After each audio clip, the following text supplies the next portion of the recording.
રાધનપુર ખાતે આવેલ શિશુ મંદિરની બાજુમાં રાઘવ શોપિંગ સેન્ટરમાં ભારતીય જનતા પાર્ટી નગરપાલિકા ચૂંટણી કાર્યાલય 2025નું ઉદ્ઘાટન કરવામાં આવ્યું। રાધનપુરના ધારાસભ્ય લવિંગજી સોલંકી અને પાટણ જિલ્લા ભાજપ પ્રમુખ દશરથજી ઠાકોર, રાધનપુર શહેર ભાજપ પ્રમુખ રાજુભાઈ ઠક્કર, પેટ્રોલ પંપવાળા અને સ્નેહલભાઈ પટેલની ઉપસ્થિતિમાં કોંગ્રેસના પૂર્વ નગરસેવક ચેતનભાઈ પટેલ ભાજપમાં જોડાયા તેમના કાર્યકર્તાઓ સાથે પાટણ જિલ્લાના રાધનપુર ખાતે આવેલ રાઘવ શોપિંગ સેન્ટર શિશુ મંદિરની બાજુમાં રાધનપુર નગરપાલિકાની ચૂંટણીને લઈ ભારતીય જનતા પાર્ટી દ્વારા નગરપાલિકા 2025 ચૂંટણી કાર્યાલયનું ઉદ્ઘાટન કરવામાં આવ્યું।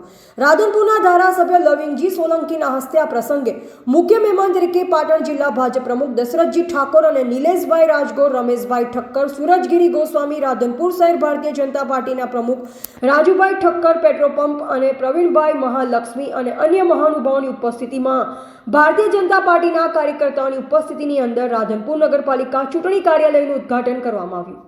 આ પ્રસંગે મોટી સંખ્યામાં રાધનપુર નગરના ભારતીય જનતા પાર્ટીના કાર્યકર્તાઓ ઉપસ્થિત રહ્યા। રાધનપુર નગરપાલિકા ઉપર ભારતીય જનતા પાર્ટી વિજય બનશે તેવો આશા વ્યક્ત કરવામાં આવ્યો। ત્યારે ભારતીય જનતા પાર્ટીના કાર્યકર્તાના સૂત્ર પાસેથી મળતી માહિતી અનુસાર સંભવિત ઉમેદવારોના નામ પણ ચર્ચામાં બન્યા હતા, જેમાં રાધનપુરના જાણીતા બિલ્ડર સેવાભાવી મહેશભાઈ રઘુરામભાઈ ઠક્કર અને મનુભાઈ રાજદેવ ઠક્કર, પૂર્વ કોર્પોરેટર અને પ્રકાશભાઈ દક્ષિણી, રાધનપુર શહેર ભાજપ પૂર્વ પ્રમુખ જસુભાઈ રાવલ જે વોર્ડ નંબર 7 અથવા 3 નંબરમાંથી લડી શકે છે, તો રમેશજી કેસાજી ઠાકોર વોર્ડ નંબર 2 માંથી લડી શકે છે, તો ગોકુળભાઈ ભરવાડ અને ડોક્ટર દેવજીભાઈ પટેલ અને વોર્ડ નંબર 7 માંથી મુકેશભાઈ ફરાર અને નરેશભાઈ બારોટ ઈશ્વરદાન ગઢવી વોર્ડ નંબર 7 ના સંભવિત ઉમેદવાર અને હરેશભાઈ ચૌધરી વોર્ડ નંબર 7 ના સંભવિત ઉમેદવાર, કલ્પનાબહેન અને ટીનાબેન ઠાકોર અને અન્ય મહાનુભાવો અને નગરપાલિકાના દાવેદારોની ઉપસ્થિતિમાં રાધનપુર ભારતીય જનતા પાર્ટી નગરપાલિકા રાધનપુરની ચૂંટણી કાર્યાલયનું ઉદ્ઘાટન કરવામાં આવ્યું। આ પ્રસંગે કોંગ્રેસના પૂર્વ કોર્પોરેટર અને પાણી સમિતિના ચેરમેન ચેતનભાઈ પટેલ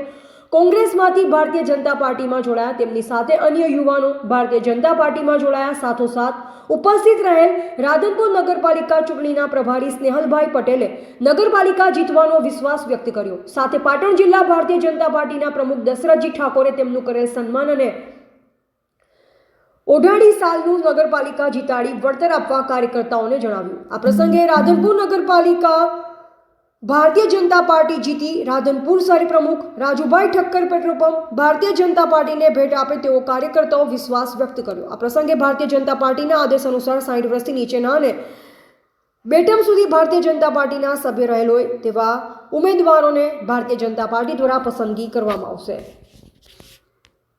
રાધનપુર નગરપાલિકા 2025નું ઇલેક્શનનું મધ્યસ્થ કાર્યાલયનું ઉદ્ઘાટન અને જીતવાનો વિશ્વાસ વ્યક્ત કર્યો। સાથે સાથે કોંગ્રેસના પૂર્વ કોર્પોરેટર અને પાણી સમિતિના ચેરમેન પણ આજે ભાજપમાં જોડાયા છે। શું કહેવા માગો છો?